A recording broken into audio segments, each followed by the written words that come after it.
La mejor experiencia académica la encuentras en Flaxo Ecuador. Postula para el doctorado en Desarrollo Territorial 2019-2022. El objetivo de este programa es formar académicos que contribuyan al desarrollo territorial, desde una perspectiva integradora de economía, sociedad y ambiente. Inscripciones abiertas hasta el 3 de mayo de 2019. Pregunta por las becas de estipendio, asistencia financiera y crédito educativo. Más información en www.flaxo.edu.es. Ahora Flaxo Radio transmite 24 horas en audio HD alta definición a través del sistema de codificación AAC+. Disfruta el mejor sonido y la mejor programación. Búscanos en TuneIn como Flaxo Radio o escúchanos en directo a través de flaxoradio.es. Flaxo Radio, amplificando ideas.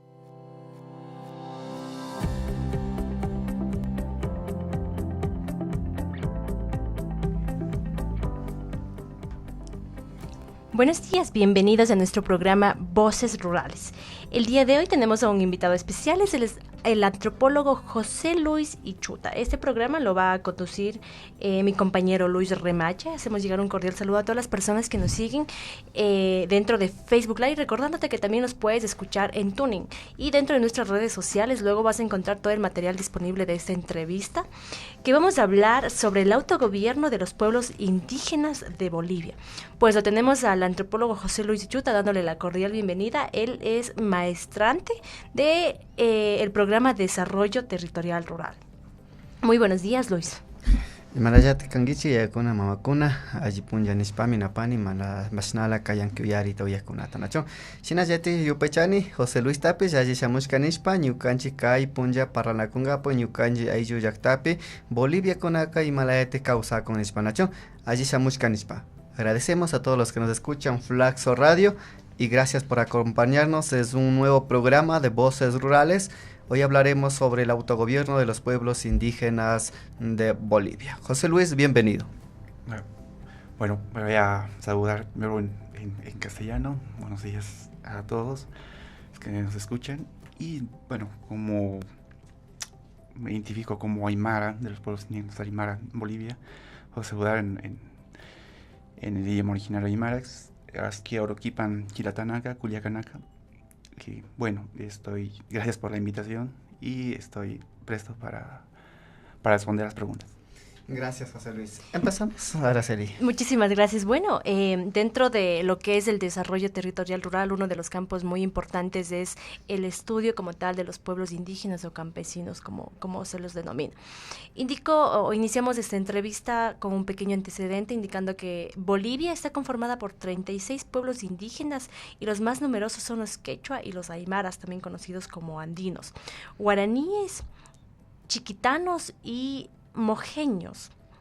Dentro del marco legal, la Constitución Pública de Bolivia del 2009 es considerada una de las más progresistas de la región.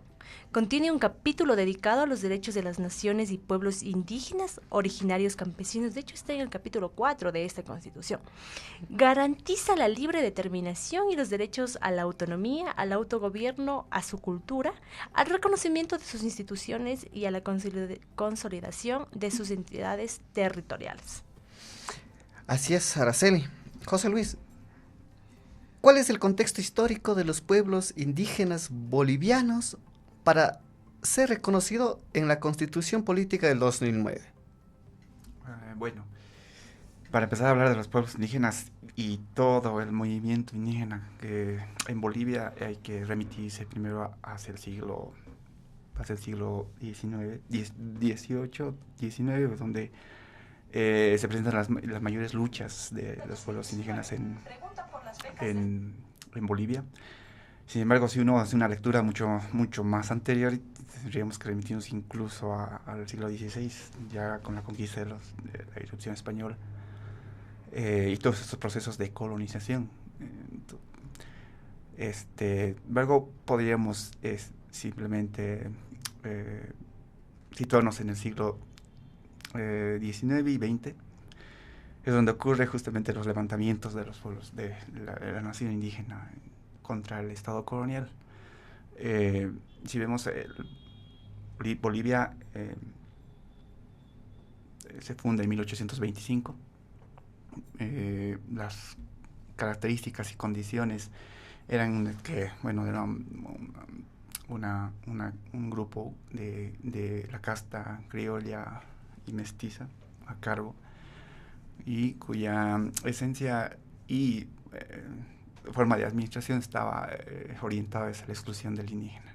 Es decir, lo indígena, lo indio, seguía viéndose como el otro, como el inferior, y todas esas consideraciones.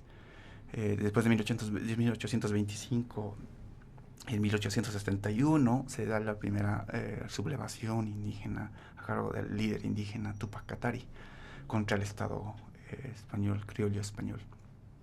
Entonces, esto significó en la historia de Bolivia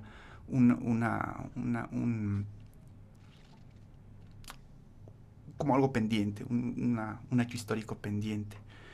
A partir posteriormente, en 1952, que se da la revolución de abril, donde obreros y campesinos se arman contra el Estado y obligan a Paz Estenssoro, al presidente en ese entonces, Paz Estenssoro, que puedan obtener mejor representatividad en el Estado.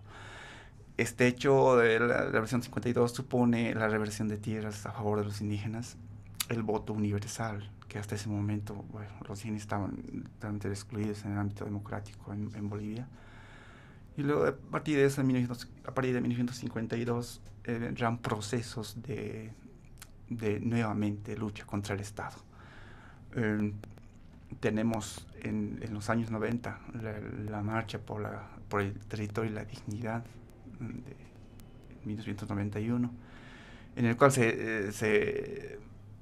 nuevamente surge esta lucha, es decir, esta reivindicación de los pueblos, pero ya a través del territorio. El problema de la servidumbre al cual estaban sujetos los indígenas, tanto en la ciudad como en las áreas rurales, a través de estas formaciones de las haciendas, ha significado justamente este sentimiento de los pueblos indígenas. Bueno, y después de eso llegamos hasta a lo que significó todo este movimiento campesino liderado por Evo Morales, que en 2005 logra una votación histórica en toda la vida democrática desde 1982, que es donde Bolivia conquista o logra la vida democrática después de años de dictaduras militares. Entonces, a partir del 2005, Bolivia atraviesa por un proceso muy importante, puesto que lo que Evo Morales significó para el pueblo indígena es justamente esta reivindicación, esta representación en el Estado que durante muchos años, incluso siglos, se había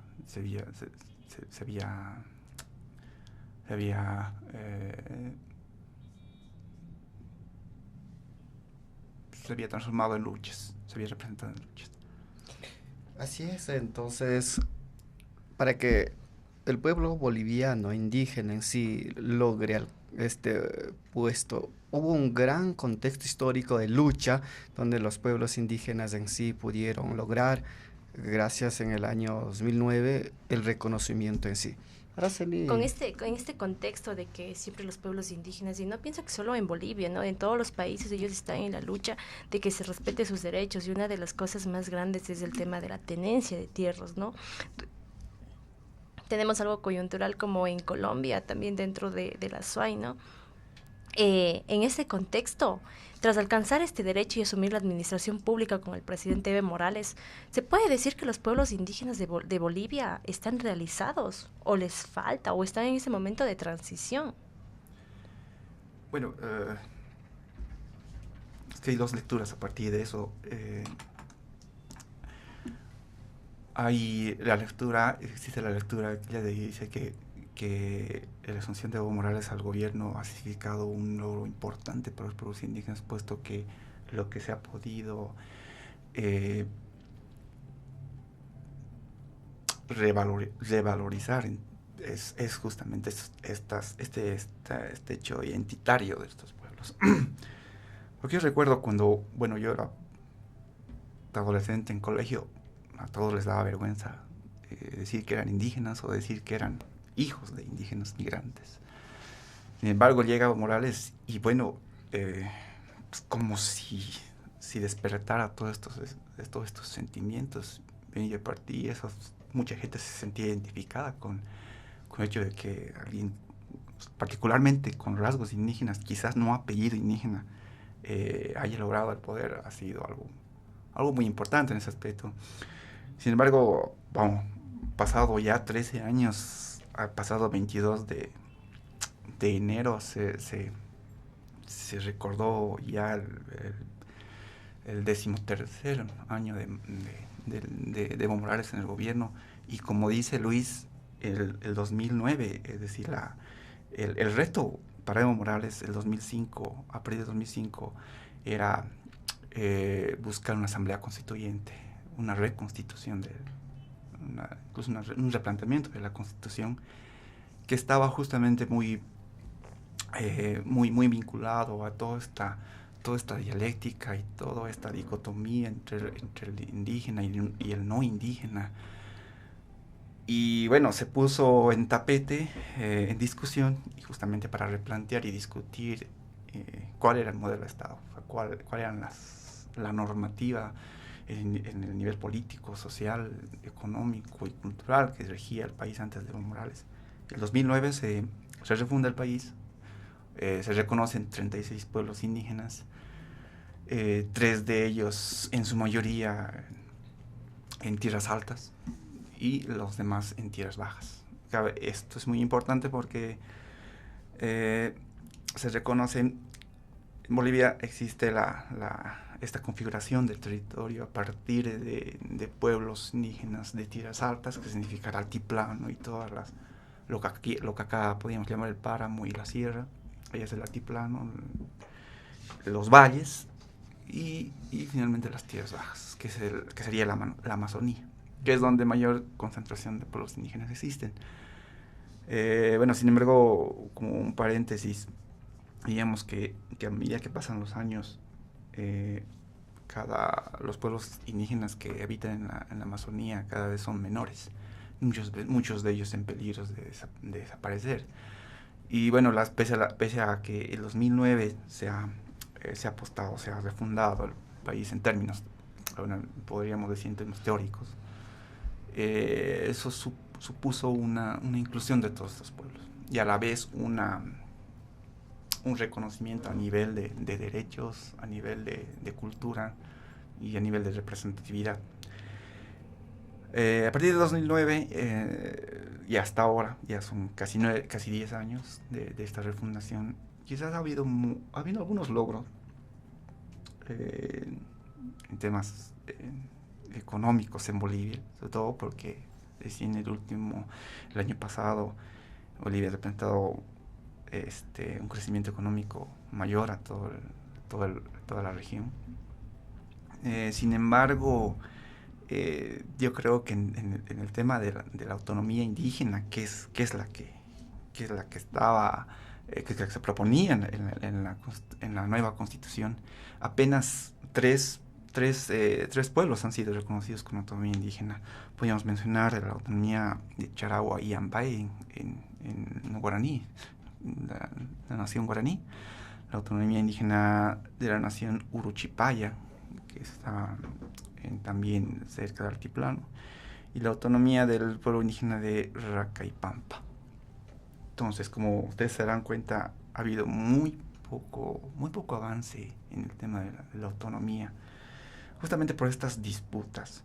Evo Morales, si bien significa una representación indígena en el gobierno, en el Estado plurinacional, las disputas siempre han sido que Evo Morales representa quizás a la parte aymara y quechua de los 36 pueblos indígenas, porque los 36 no están, digamos, en términos reales y fácticos, digamos, en términos no salían representados en el Estado.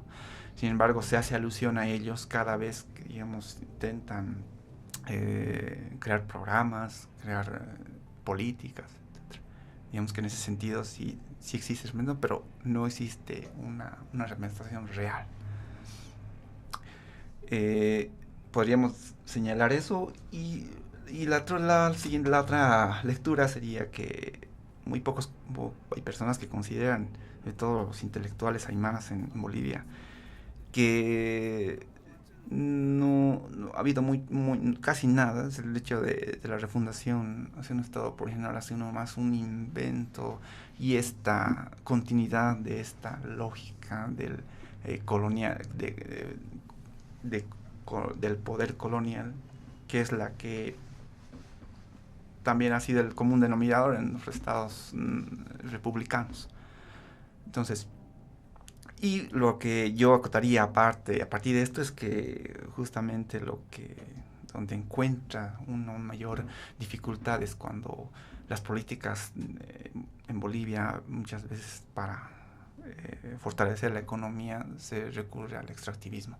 Entonces eso es un problema que está golpeando muy fuerte allá, porque de repente para hacer exploraciones de pozos, prospecciones petroleras, tienes que entrar a las reservas nacionales, o lugares donde se encuentran los pueblos indígenas, y justo los pueblos indígenas en extinción, están en peligro de desaparición. Entonces no se entiende mucho eso, hay mucha contradicción entre lo que dice por un lado la Constitución, y lo que hace, o sea, las políticas que recurre justamente la lógica de gobierno, ¿no? Así es, José Luis. Entonces, ¿cómo podemos ver como el pueblo boliviano al asumir Evo Morales, hemos visto cómo el pueblo boliviano se ha sentido representado en el tema cultural? Al alcanzar el poder político, el pueblo indígena con Evo Morales, ¿será que los pueblos indígenas de Bolivia ha contribuido que Evo Morales a mejorar las condiciones sociales de vida en sí de los pueblos indígenas, de los más alejados de la ciudad, como se les llama acá, antiplano, plano? Bueno, yo nuevamente haría esta distinción entre qué es lo que realmente se ha logrado, ¿no? Es decir, muchas personas que, por ejemplo, de la ciudad pueden visitar esos lugares rurales donde se encuentran los pueblos indígenas. Sí encuentran, o sea, uno encuentra de repente coliseos con infraestructuras descomunales. Uno encuentra de repente en el plano político alcaldías de 3 o 4 pisos construidos. Sin embargo, eso sería solamente una faceta de todo este plano, pero yo podría decir como que aún falta, que hay cosas que han quedado, que siguen pendientes, y yo no sé si a Evo Morales le quedará el tiempo para poder cumplir con toda esta agenda que él tenía al momento de posicionarse como en el gobierno.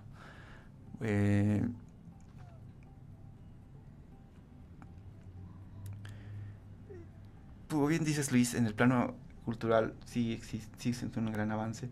en el tema económico, diríamos que cada vez ha habido más asimilación del Estado hacia los pueblos indígenas. Uno de repente va a las comunidades en tierras bajas, por ejemplo, muchas veces se encuentran con realidades muy crudas, ¿no? Justamente parte también de toda esta lógica de cómo vemos a las comunidades a partir de nuestra visión de ciudad. Yo he estado, por ejemplo, por lugares de Trinidad, que es de tierras bajas, donde están los pueblos mayoreos, y la imagen, que falta de infraestructura, falta de hospitales. Entonces, como que existe esa doble visión, es decir, hasta dónde el Estado avanza en sus políticas para atender justamente todos estos problemas, estas necesidades sociales de esos pueblos. Es donde también estos pueblos logran su autonomía y su forma de administración autónoma a partir de ello. Entonces, yo creo que hay mucho trabajo para el gobierno. Y bueno, quizás como punto adicional a esto, podríamos mencionar que las políticas, por ejemplo, en tema educativo y cultural, han sido fortalecer las lenguas de estos pueblos para que, bueno, de alguna forma exista una revalorización, un rescate. Sin embargo, no sé hasta qué punto, puesto que muchas veces lo que pasa en Bolivia es esa resistencia muchas veces del magisterio en aplicar tales políticas, puesto que ellos consideran que es como significaría un retroceso. Entonces lo que se apunta en todo esto es llegar cada vez más a la modernidad y estas formas globales de vida. Claro, así es como seguimos conversando de los pueblos indígenas de Bolivia. En sí, Araceli, si nos ayudas con claro. la... En este contexto que hemos estado conversando de los pueblos indígenas de Bolivia, ¿no? Tenemos algunos puntos muy importantes que los podremos recalcar. Con todo este antecedente, José Luis, para usted, ¿el autogobierno indígena ha sido fructífero como tal para estos pueblos originarios? ¿O no lo ha sido como tal? Teniendo en cuenta de que Evo Morales representa una parte de los pueblos indígenas aymara y quechua, pero si son 36 pueblos indígenas, nos faltaría 34 como tal. Entonces, para usted, o sea, desde su punto de vista antropológico y maestrante del Departamento de Desarrollo Territorial Rural, ¿ha sido fructífero el autogobierno o no ha sido fructífero? Bueno, hace un momento les daba este dato de que apenas tres comunidades indígenas han sido reconocidas con su autonomía. Esto quizás podría darnos unas luces para saber cuál ha sido el alcance de todo este reconocimiento del Estado. Sin embargo, las luchas todavía continúan. Existe una tarea pendiente en términos de territorialización. Ver lo interesante en la maestría es justamente en este análisis de cómo ha habido procesos de desterritorialización, de reterritorialización y multiterritorialidad. Entonces, el tema del territorio juega un papel muy importante cuando hablamos de pueblos indígenas. Y como le digo, existe esta política extractivista que cada vez se golpea más en países que han salido de esa condición de ser exportadores de materias primas, y ahora se apuesta más hacia la búsqueda de pozos petrolíferos, y lo que se logra con eso es justamente otorgar procesos de desterritorialización a los pueblos indígenas. Por tanto, no existiría en ese sentido un beneficio, es decir, no existiría tal representatividad en el plano político. Sin embargo, como le digo, quedan pendientes muchas cosas. Evo Morales, el gobierno de Evo Morales es consciente de todos estos problemas. Y lo que toca quizá es justamente que que puedan renacer nuevamente estos conflictos.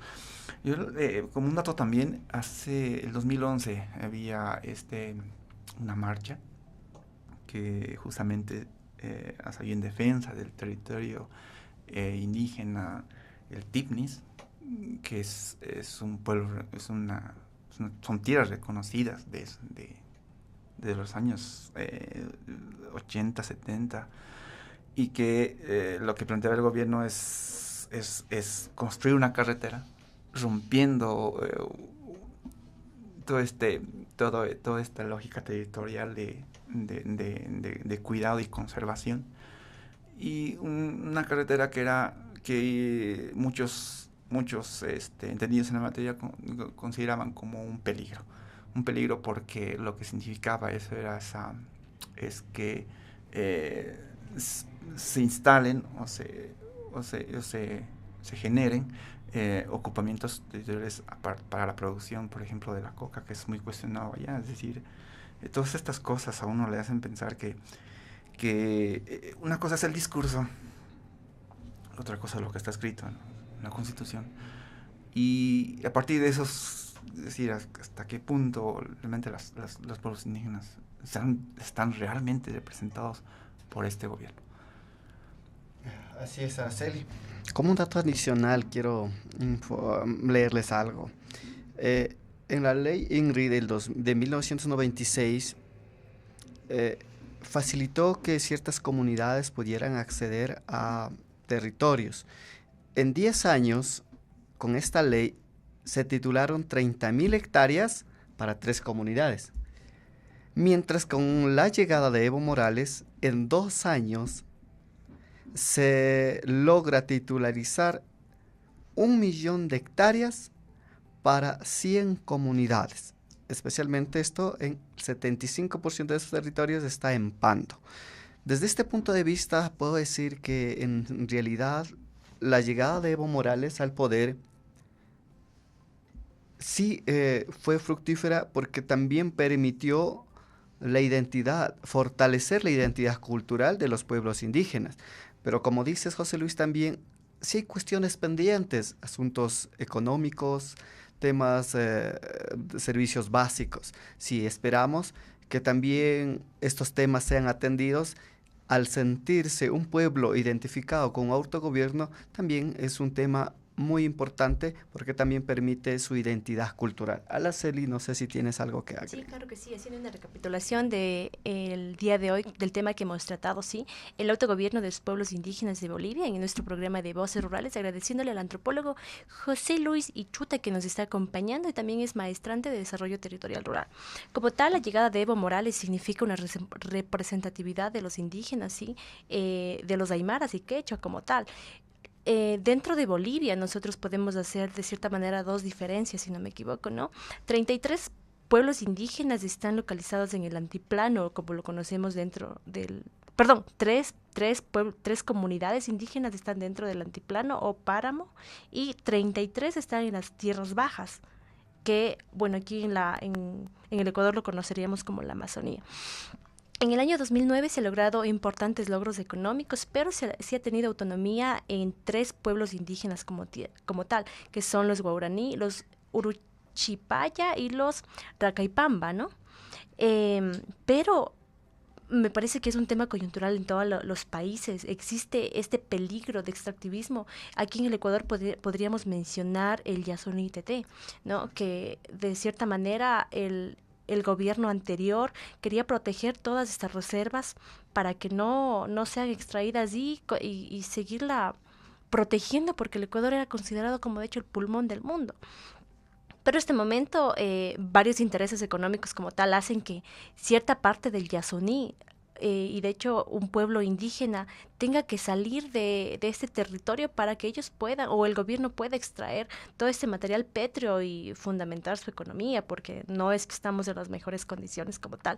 Para Bolivia significa algo similar, probablemente la desterritorialización de estos pueblos, porque por la importancia de extraer el petróleo para el gobierno. Una de las fortalezas que ha tenido quizás este gobierno ha sido promover la enseñanza de las lenguas indígenas, pero que el magisterio lo ha tomado como un retroceso porque quieren apuntar a la modernización. En este breve contexto que hemos hablado de la autonomía, del autogobierno, de los pueblos indígenas en Bolivia, estimado José Luis, podemos tal vez hacer una pequeña conclusión y nos vamos despidiendo de nuestro programa de Voces Rurales. Sí. Yo creo que todas estas políticas que Morales también responden a estas lógicas de desarrollistas que estamos viendo en la maestría, que tienen que ver justamente esta generación de recursos y esta generación de riquezas a costa, digamos, de la extracción de los recursos naturales. Sin embargo, lo que yo creo es que si Morales ya ha tenido las señales de resistencia en estos lugares. Como le digo, el caso del Timis es un caso emblemático, es un caso que da a conocer justamente estos conflictos. Entonces lo que yo esperaría como boliviano es que se replantee nuevamente toda esta lógica, toda esta perspectiva para beneficio justamente de estos pueblos indígenas, que no se quede justamente todo esto en los papeles, en la Constitución, sino que se cumpla, que realmente que haya una representación real de los pueblos indígenas. De esta manera agradecemos al antropólogo José Luis Ichuta en nuestro programa de Voces Rurales, sin antes hacerte una invitación hoy, Antropología en 35 minutos en vivo, 15 horas. Tienes una cita, vamos a tratar la eliminación del artículo 98 de la Ley Orgánica de Comunicación. El presidente de la República, el señor Lenín Moreno, envió el veto al artículo 98 de la Ley Orgánica de Comunicación a la Asamblea Nacional. Junto a nuestra invitada analizaremos las implicaciones que traería la eliminación de este artículo al sector de productores audiovisuales del Ecuador. Pues nuestra invitada del día de hoy es Mariana Andrade, directora del COPAE, con la conducción y producción de Andrés Cefla. Sinamikan, yupechanchi masnacha kay yankiuyari tuyakunata, ñukanchi kay Voces Rurales yupakupi ñukanchi unkashkamanta. Yupechanchi masnala ñukanchi Flaxo Radio tuyakunata, kunan kay punllapika kashnami tukuchinchik, yupechanchi ñukanchi invitado José Luis, allí shamushka, yupechani shukti punllakunapi, shima shukti yupakukunapi parlanakukushun. Agradecemos a todas las personas que nos han escuchado este programa de Voces Rurales en donde habíamos tratado el autogobierno de los pueblos indígenas de Bolivia. Gracias por escucharnos y no olvides seguirnos por nuestras redes sociales como Flaxo Radio, también en todos nuestros programas en vivo. Gracias. Hasta una próxima oportunidad. Muchísimas gracias, José Luis.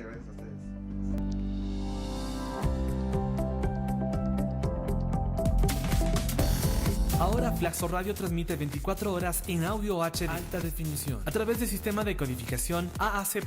Disfruta el mejor sonido y la mejor programación. Búscanos en TuneIn como Flaxo Radio o escúchanos en directo a través de flaxoradio.es.